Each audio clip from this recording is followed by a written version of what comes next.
কই গো গিন্নি, কই গেলে? হ্যাঁ বলো। এই যে বাজার করে নিয়ে এসছি, দেখো। উমা, তুমি বাজার করে চলেও আসলে? কেন, দেরি করে আসলে কি ঘরে পরপুরুষ ঢুকাতে নাকি? উমা, এ কি অলক্ষণী কথা? আমি বার কার কথা বলছি? আগের থেকেই তো ঘরে একটা পরপুরুষ ঢুকে বসে আছে। কি বললে? না, কিছু না। তা কই তোমার সেই গুরুদেব কই? ওই ঢ্যামনাটাকে তো সকাল থেকে দেখতে পাচ্ছি না। এ কি নান্টু বাবা, কোথাও গেছিলে নাকি? না না, কোথায় আর যাবো বলুন। লেওরা যেতে পারলে তো ভালোই হতো। এ কি তোমার এই ব্যাগের ভিতরে করে কি এনেছো? কোনো খাবার জিনিস নাকি?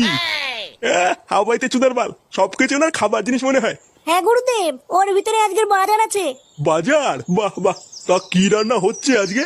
আসলে গুরুদেব আজকে শনিবার তো, তাই নিরামিষ।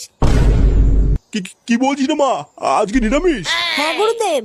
পাপ, মহাপাপ করছিস তোরা। একজন সিদ্ধ পুরুষকে নিরামিষ খাইয়ে সব থেকে বড় পাপ